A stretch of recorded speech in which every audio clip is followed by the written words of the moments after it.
Hello friends, कैसे हैं आप। मैं हूं आपका दोस्त पुष्पेंद्र। दोस्तों, सबसे पहले आप सभी लोगों को नवरात्र की बहुत सारी शुभकामनाएं। दोस्तों, आज से नवरात्र स्टार्ट हो रहे हैं। मेरी तरफ से आप सभी लोगों को नवरात्र की बहुत सारी शुभकामनाएं। दोस्तों, आज मैं अपना नेक्स्ट वीडियो मूल अधिकार फंडामेंटल राइट्स लेकर आपके सामने उपस्थित हुआ हूं। दोस्तों, इससे पहले मैं लेक्चर 1 भारतीय संविधान और शिक्षा इंडियन कॉन्स्टिट्यूशन एंड एजुकेशन लेकर आया था। उसमें भी मैंने आपके लिए मूल अधिकारों को, नागरिकों के लिए जो मूल कर्तव्य दिए गए हैं, संक्षेप में समझाया था। दोस्तों, आज हम मूल अधिकार के बारे में डिटेल से डिस्कस करेंगे। दोस्तों, आइए शुरू करते हैं अपना वीडियो मूल अधिकार फंडामेंटल राइट्स। दोस्तों, लेट स्टार्ट। दोस्तों, भारतीय नागरिकों को प्राप्त 6 मूल अधिकार निम्नलिखित हैं। दोस्तों, भारतीय संविधान में नागरिकों को 6 मूल अधिकार दिए गए हैं जो निम्न प्रकार हैं। दोस्तों, पहला मूल अधिकार है समानता का अधिकार, अनुच्छेद 14 से 18, right to equality, article 14 to 18। दोस्तों, हमारा पहला मूल अधिकार समानता का अधिकार है, जिसमें अनुच्छेद 14 से 18 तक आते हैं। दोस्तों, आइए पहले मूल अधिकार के बारे में समझते हैं। दोस्तों, कानून के समक्ष समानता, अनुच्छेद 14। दोस्तों, अनुच्छेद 14 में कानून के समक्ष समानता को बताया गया है। दोस्तों, नेक्स्ट, भेदभाव का निषेध, अनुच्छेद 15। दोस्तों, भेदभाव का निषेध अनुच्छेद 15 में बताया गया है। दोस्तों, इसमें बताया गया है राज्य किसी नागरिक के साथ धर्म, जाति, लिंग, जन्म स्थान के आधार पर भेदभाव नहीं करेगा। दोस्तों, इसमें बताया गया है राज्य किसी नागरिक के साथ धर्म, जाति और लिंग के आधार पर भेदभाव नहीं करेगा। दोस्तों, अगला, अवसर की समानता, अनुच्छेद 16। दोस्तों, अगला अवसर की समानता अनुच्छेद 16 में आता है। दोस्तों, इसमें बताया गया है सरकारी पदों पर नियुक्ति और रोजगार के संबंध में सभी को राज्य द्वारा समान अधिकार दिया जाएगा। दोस्तों, अनुच्छेद 16 में बताया गया है कि सरकारी पदों पर नियुक्त सभी के प्रति समानता का अधिकार दिया जाएगा और उन्हें समानता प्राप्त कराई जाएगी। दोस्तों, इसके कहने का मतलब है कि सरकारी पदों पर नियुक्ति और रोजगार, यदि किसी व्यक्ति को सरकारी पदों पर नियुक्त किया जाता है या रोजगार दिया जाता है, तो चाहे वह महिला हो या पुरुष, दोनों को समान अधिकार दिया जाएगा। उनके प्रति कोई पक्षपात नहीं किया जाएगा। दोस्तों, अगला, अस्पृश्यता का अंत, अनुच्छेद 17। दोस्तों, अस्पृश्यता का अंत अनुच्छेद 17 में बताया गया है। इसे व्यावहारिक रूप प्रदान करने के लिए 1955 में अस्पृश्यता अधिकार अधिनियम आया था। दोस्तों, सन 1976 में इसे संशोधन कर नागरिक संरक्षण अधिकार 1955 कर दिया। फिर दोस्तों, इस अधिकार को और सख्त करने के लिए पुनः 1989 में इसे सख्त करते हुए अनुसूचित जाति और जनजाति निरोधक कानून 89 का नाम दिया गया। दोस्तों, इसके बाद उपाधियों का अंत, अनुच्छेद 18। दोस्तों, उपाधियों का अंत अनुच्छेद 18 में आता है।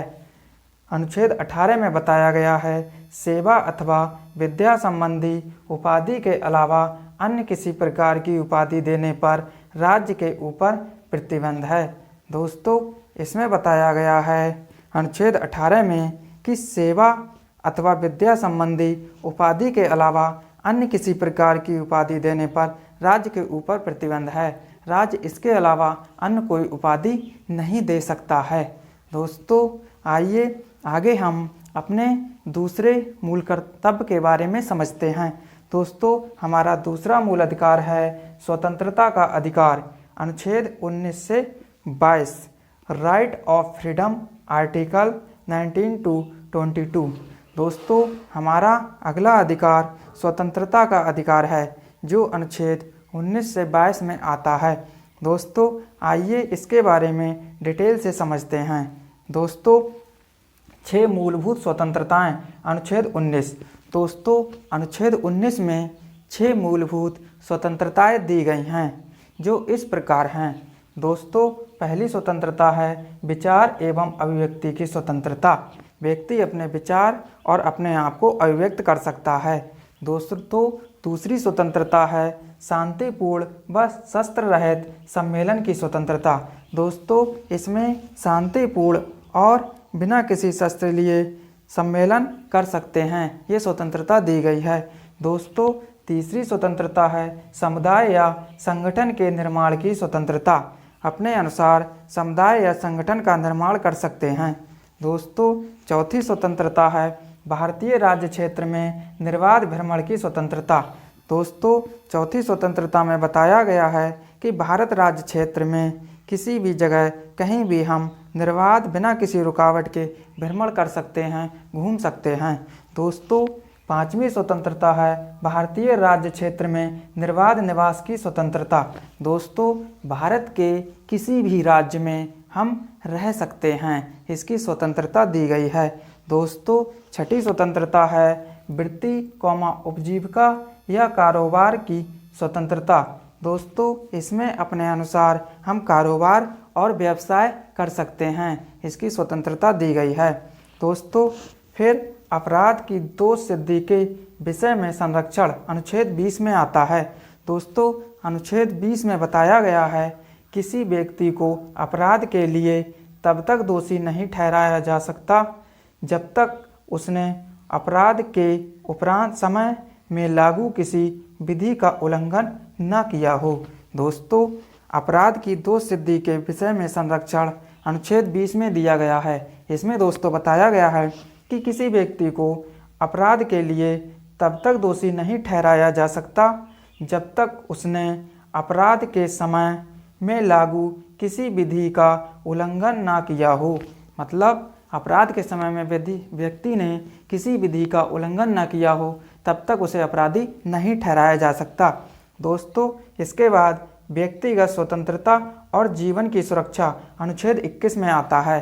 दोस्तों अनुच्छेद 21 में बताया गया है कानून द्वारा स्थापित प्रक्रिया को छोड़कर अन्य किसी तरीके से किसी व्यक्ति को उसके जीवन या व्यक्तिगत स्वतंत्रता से वंचित न ही किया जाएगा।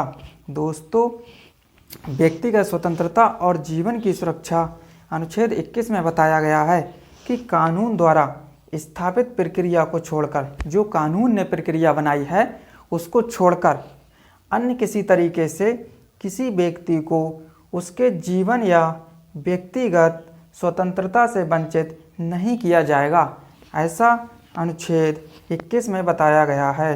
दोस्तों इसके आगे बंदीकरण व नज़रबंदी की अवस्था में संरक्षण अनुच्छेद 22। दोस्तों बंदीकरण व नज़रबंदी की अवस्था में संरक्षण अनुच्छेद 22 में बताया गया है। दोस्तों इसमें कहा गया है 24 घंटे से अधिक समय के लिए किसी व्यक्ति को बंदी नहीं बनाया जा सकता। 24 घंटे के भीतर मजिस्ट्रेट के समक्ष उपस्थित करना जरूरी होगा। दोस्तों इसमें बताया गया है कि यदि किसी व्यक्ति ने कोई अपराध किया है तो उसे 24 घंटे से अधिक समय के लिए किसी व्यक्ति को बंदी नहीं बनाया जा सकता। 24 घंटे के भीतर मजिस्ट्रेट के समक्ष उपस्थित करना जरूरी होगा। दोस्तों आइए आगे हम अपने तीसरे मूल अधिकार के बारे में पढ़ते हैं। दोस्तों हमारा तीसरा मूल अधिकार है शोषण के विरुद्ध अधिकार अनुच्छेद 23 व 24। Right against exploitation article 23 and 24। दोस्तों शोषण के विरुद्ध अधिकार में बताया गया है मनुष्यों के क्रय विक्रय एवं बेगार पर रोक अनुच्छेद 23। दोस्तों मनुष्यों के क्रय विक्रय, खरीदने और बेचने पर एवं बेगार पर रोक अनुच्छेद 23 में आता है। दोस्तों इसके आगे बाल श्रम का निषेध अनुच्छेद 24। दोस्तों, बाल श्रम जो बच्चों द्वारा कम आयु में ही श्रम कराया जाता है, उसके लिए अनुच्छेद 24 आता है। दोस्तों, अनुच्छेद 24 में बताया गया है 14 वर्ष से कम आयु वाले किसी बच्चे को कारखानों अथवा अन्य किसी जोखिम भरे कार्य पर नियुक्त नहीं किया जा सकता। दोस्तों, बाल श्रम का निषेध अनुच्छेद 24 में बताया गया है कि यदि किसी व्यक्ति की आयु, बच्चे की आयु 14 वर्ष से कम है तो उसे किसी कारखाने अथवा अन्य किसी जोखिम भरे कार्य पर नियुक्त नहीं किया जा सकता है। ऐसा अनुच्छेद 24 में बताया गया है। दोस्तों, आइए अपने नेक्स्ट मूल अधिकार 4 के बारे में, धार्मिक स्वतंत्रता का अधिकार, अनुच्छेद 25 से 28, right to religious freedom, article 25 to 28 के बारे में जानते हैं। दोस्तों, धार्मिक स्वतंत्रता का अधिकार, इसमें अनुच्छेद 25 से 28 आते हैं। दोस्तों, आइए इसके बारे में जानते हैं। अंतःकरण की स्वतंत्रता, अनुच्छेद 25। दोस्तों, अंतःकरण की स्वतंत्रता अनुच्छेद 25 में आती है। इसमें बताया गया है, ये अनुच्छेद भारत में एक धर्मनिरपेक्ष राज्य की स्थापना करता है जिसमें राज्य का कोई धर्म नहीं होगा और न ही वह किसी धर्म विशेष को कोई सुविधा प्रदान करेगा। दोस्तों, अनुच्छेद 25 में बताया गया है कि भारत में एक धर्मनिरपेक्ष राज्य की स्थापना करने के साथ साथ जिसमें राज्य का कोई धर्म नहीं होगा और न ही वह किसी धर्म विशेष को कोई सुविधा प्रदान करेगा, ऐसा अनुच्छेद 25 में बताया गया है। दोस्तों, इसके आगे धार्मिक मामलों के प्रबंधन करने की स्वतंत्रता, अनुच्छेद 26। दोस्तों, धार्मिक मामलों के प्रबंधन करने की स्वतंत्रता अनुच्छेद 26 में बताई गई है। अनुच्छेद 26 में दोस्तों बताया गया है, ये अनुच्छेद सभी धार्मिक संप्रदायों और उनकी शाखाओं को ये अधिकार देता है कि वे धार्मिक संस्थाओं तथा दान से पोषित सार्वजनिक सेवा संस्थाओं की स्थापना तथा उनका संचालन कर सकेंगे, ऐसा अनुच्छेद 26 में बताया गया है। दोस्तों, आगे धार्मिक मामलों पर व्यय की गई धनराशि कर मुक्त, अनुच्छेद 27। दोस्तों, इसमें अनुच्छेद 27 में बताया गया है कि धार्मिक मामलों पर जो भी धनराशि व्यय की जाएगी वह कर मुक्त होगी, उस पर किसी प्रकार का कर या टैक्स नहीं लगाया जाएगा। दोस्तों, इसके आगे राजकीय शिक्षण संस्थाओं में धार्मिक शिक्षा का निषेध, अनुच्छेद 28। दोस्तों, अनुच्छेद 28 में बताया गया है कि जो विद्यालय या जो संस्था पूर्णतः राज्य द्वारा वित्त पोषित हैं उनमें किसी प्रकार की धार्मिक शिक्षा नहीं दी जा सकती है, ऐसा अनुच्छेद 28 में बताया गया है। दोस्तों, आइए आगे हम अनुच्छेद 5 के बारे में चर्चा करते हैं। अनुच्छेद 5 संस्कृति और शिक्षा संबंधी अधिकार, अनुच्छेद 29-32 right to culture and education, article 29 and 30। दोस्तों, आइए हम संस्कृति और शिक्षा संबंधी अधिकार अनुच्छेद 29-32 के बारे में जानते हैं। दोस्तों, भाषा, लिपि और संस्कृति सुरक्षित रखने का अधिकार, अनुच्छेद 29। दोस्तों, अनुच्छेद 29 में बताया गया है कि हम अपनी भाषा, लिपि और संस्कृति सुरक्षित रखने का अधिकार है। हम अपनी भाषा, लिपि और संस्कृति को सुरक्षित रख सकते हैं, ऐसा अनुच्छेद 29 में बताया गया है। दोस्तों, इसके आगे शिक्षण संस्थाओं की स्थापना का अधिकार, अनुच्छेद 30। दोस्तों, अनुच्छेद 30 में बताया गया है कि हम शिक्षण संस्थाओं की स्थापना कर सकते हैं। इसमें इस प्रकार बताया गया है, सभी धार्मिक अथवा भाषाई अल्पमत वाले वर्गों को अपनी इच्छा अनुसार शैक्षणिक संस्थाओं की स्थापना एवं संचालन का अधिकार है, ऐसा अनुच्छेद 30 में बताया गया है। दोस्तों, आइए अब हम अपने लास्ट मूल अधिकार 6 जो संवैधानिक उपचारों का अधिकार है, अनुच्छेद 32 जिसे भीमराव अंबेडकर जी ने संविधान की आत्मा का दर्जा दिया है, उसके बारे में डिस्कस करते हैं। Right to constitutional remedies, article 32। दोस्तों, आइए 32 आर्टिकल के बारे में हम डिस्कस करते हैं।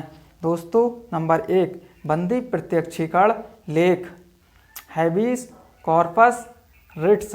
दोस्तों हैबीज कॉर्पस का लैटिन भाषा का शब्द है जिसका अर्थ है शरीर को हमारे समक्ष प्रस्तुत करो।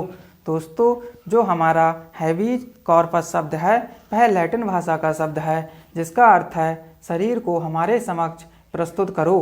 दोस्तों इसमें बताया गया है बंदी कारक अधिकारी को इस लेख द्वारा आदेश जारी किया जाता है कि एक निश्चित समय और स्थान पर निश्चित प्रयोजन हेतु बंदी बनाए गए व्यक्ति को उपस्थित किया जाए, ऐसा बंदी प्रत्यक्षीकरण लेख में बताया गया है। दोस्तों नंबर 2, परमादेश लेख, मैंडामस रिट्स। दोस्तों मैंडामस शब्द लैटिन भाषा का शब्द है जिसका अर्थ है हम आज्ञा देते हैं।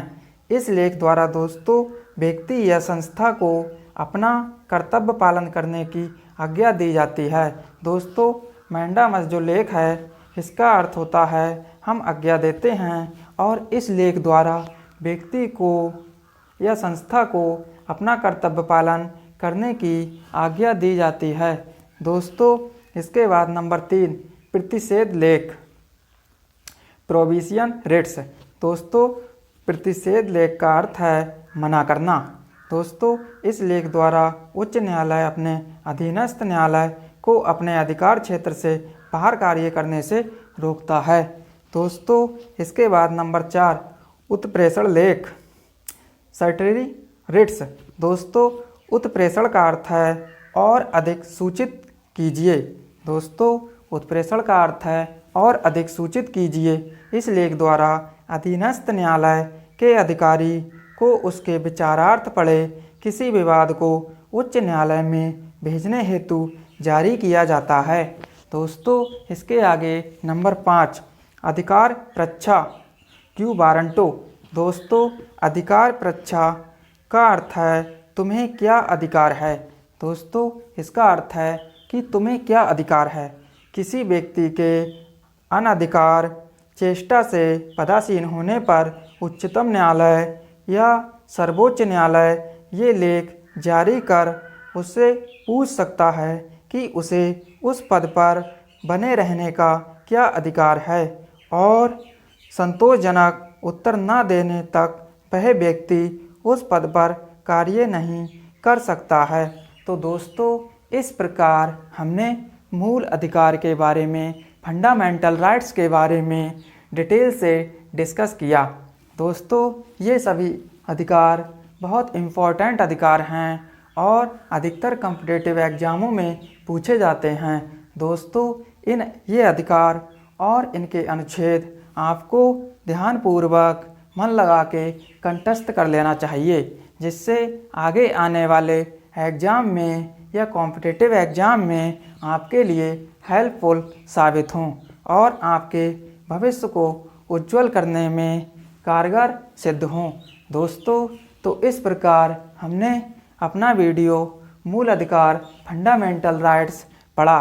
दोस्तों इसी प्रकार के मूल्यवान और इम्पोर्टेंट कंटेंट युक्त वीडियो प्राप्त करने के लिए आप हमारे channel H educational take info से जुड़े रहिए और इसे सपोर्ट कीजिए जिससे हम आपके लिए अच्छे से अच्छे, ज़्यादा से ज़्यादा ज्ञानवर्धक कंटेंट लेकर आ सकें और जो आपके फ्यूचर के लिए की साबित हों।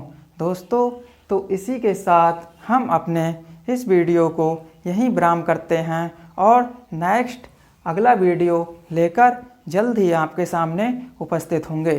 तब तक के लिए धन्यवाद।